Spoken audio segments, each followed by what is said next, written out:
Good afternoon, Grove family and YouTube Nation. This is Reverend Draco the Green. I am part of the Druidic Order and the Fellowship of the Grove. I'm the Archdruid of said groups. And today I'm going to be talking something about a little bit different. Today I'm going to be talking about Wicca. What is Wicca to you? What is Wicca to other people?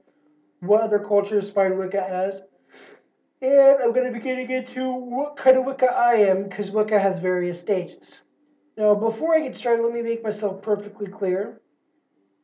Just because you're a Wiccan does not make you a witch, and just because you're a witch does not make you a Wiccan.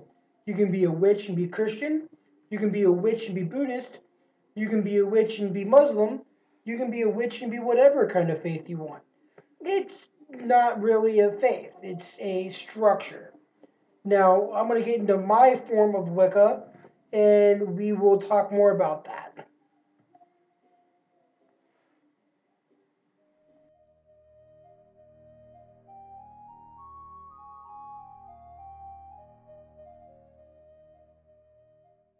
Okay, so here we go.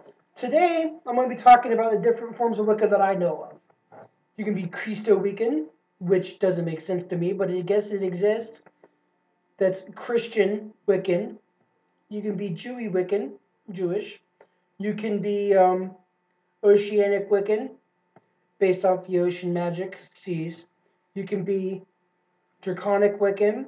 You can be Buddhist and Wiccan. You can be all different kinds of faiths in Wiccan. Now, that just stems to what you believe in your god and goddess, or your god, or depends on whether you're a mono or a polytheistic. If you're a monotheistic, you believe that one god. If you're poly, it means you believe in multiple gods and goddesses, or so be it. So when you look at the term of Christo-pagan or Christo-Wiccan, it looks at the terms of the fact that you believe in a mono god, one god, which is the god, and the other gods around are just there, they're present, but you only believe in the one. Pardon me. It gets a little different as time goes on. And I'm going to tell you how I incorporated my Wicca, which is Draconic Wicca, within the Druidic rites. And yes, I do realize there is such thing as a Draconic Druidry. I'm just not tied into that. I don't believe in the structure in Druidry, modern Druidry. I believe that Druidry should be an example of yourself, and that's where I get my Druidry from. And that's what the Druidry that I teach and the Druidry that I preach. And I call my Druidry solitary Druidry, or I call my Druidry open Druidry, because it's a little different from most Druid groups in their structures. Sorry. I'm yawning today for some reason. But I'm going to get a little bit into Draconic Wicca here. I got it up on my handy-dandy tablet over here. What is Draconic Wicca? It's the same thing with Draconic Druidry. Draconic Wicca is a utilization of the powers of the dragons. There are many forms. There are many dragons, just like there are many people. There are varied as humans as well. We work with these dragons to achieve the result that we have and that we seek. In doing so, we have to deal with the unique personalities of each type of our dragon. Each dragon is different. You got a water dragon, which is very calm and collective. You got a fire dragon, very upbeat and fiery. And you got an earth dragon, very centered and grounded. Each one's a little different. They're all different. The dragons have no real hierarchy other than age, except for the case of the dragon. The dragon is the combined powers of the god and goddesses. The dragon is invoked or evoked during the Sabbats and in times of great magic is needed. not when you cannot find your keys or something like that. The dragon assumes him or herself into your spiritual body. To invoke means to call the dragon onto you, or to join you in your magical workings. The reason it is called Draconic Wicca is because the similarities of the Wiccan religion are there today. This religion was originally brought to Earth by the blessed races of the Atlantis races when the Atlantis was formed. The name of the religion itself cannot be pronounced in present English today. The religion was taken away from Atlanteans and the Atlantis was destroyed. The Druids were then taken it, and they were the descendants of the old religion and passed on by their mouth, where it died. Now, the way the Druidic Wicca is today, it's kind of like Draconic Wicca is today. It is kind of like Druidry in many forms, so it kind of similarities in between there. The Draconic Wicca is a lost faith that's being reformed. It's a reformment. And like I said, I got a little bit of Druid and a little bit of Draconic Wicca, and they all match very happy. And I'm happy with what I'm doing. If you don't like what I'm doing, there's the door. Don't let it hit your ass on the way out.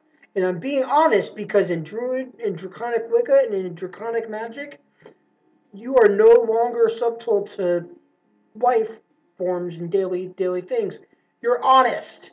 Brutally honest. I'm going to be brutally honest with you. You don't like what I do? Bye-bye. I don't care. It's the way it's going to be.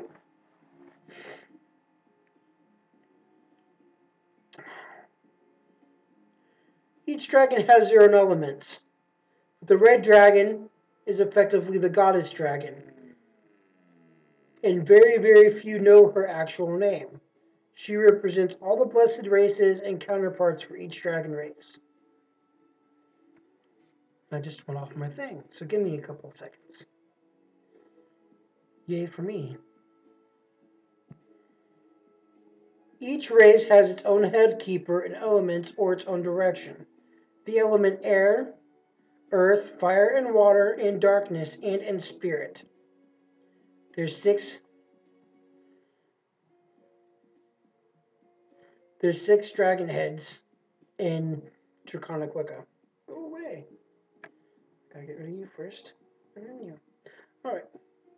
Many names are used to evoke different aspects and above species, spirits. The goddess might be invoked as Bast by her Egyptian name, or healing another Athena in her Greek name. Pretty much the red dragon is the goddess of your faith. So in my case, I worship Danu. So my goddess red dragon is Danu. So when I invoke my red dragon, or the red dragon, I'm going to invoke Danu. Danu, come to this place. That's just the way it's going to be. It's just a different way of looking at the gods and goddesses. A different way of looking at your guardians. I have a dragon guardian. I have my goddesses. I don't have a god. But I have my goddess, which is Danu. And then I have my dragon god, Legolas. Now Legolas found me in a dream. He told me who he was. He told me what he was. And I don't usually keep my words in my dreams very well, but I remembered this dream. And it was reoccurring, where he was always in it. So I know he's supposed to be with me. And that's what brought me to my Draconic Wiccan Druidry path. And I'm happy where I'm at. And I'm happy with him. It's given me a new outlook. My life. Now, I'm going to put this up right over here. I'm done with that. And I'm going to say that your path is up to you. It is what you make it. Do I believe you should follow a specific sect in Wicca? No. Personally, I believe us as human beings get to make our own faith decisions. That's the beauty of being Druid. That's the beauty of being Wiccan, is you can make your own view on it. It doesn't require you following a set guidelines. Sure, you have the Wiccan Read. Sure, you have the Druid rites. Sure, you have all these specific things you have to follow. That's your specific guidelines as a person. That's like your 10 Commandments. Now, the difference between Druidry, Wiccan, and Christianity is with Druidry, Wicca, you're open to your own interpretations. With Christianity, it's forced down your throat. Why are you going to be part of a faith or a religion that is forced down your throat that if you do something wrong, this God is going to come by and he's going to damn you to hell? Well, I'd rather not believe in hell. There's no proof that hell exists. Oh, there's no proof that dragons exist either. But you know what? I've seen dragons in my dreams. I haven't seen God. I've seen Danu. I haven't seen God. You might call me crazy because I've seen these things. I really don't give a crap. I might be considered a psycho to some of you guys because of what I do. I don't care. I am the way I am, because I am, shall thou it be.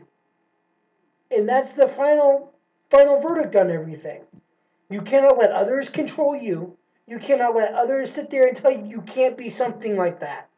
You can't let others sit there and tell you you're going to hell. Because why are you going to believe them when you don't believe in hell? So that was a little bit of a rant, and that's all I'm going to have to say about this kind of subject. I get heated on this subject a lot, which is why I was hesitant on doing a video on it for a while. But people asked for my opinion, so I gave it, and I'm going to go into this more at a later date about what is so wrong with Christianity today compared to what is not wrong with Christianity today. So with that being said, I'm going to bid you guys adieu. Merry meet, merry part, and till we meet again, blessed be, and I will see you guys later.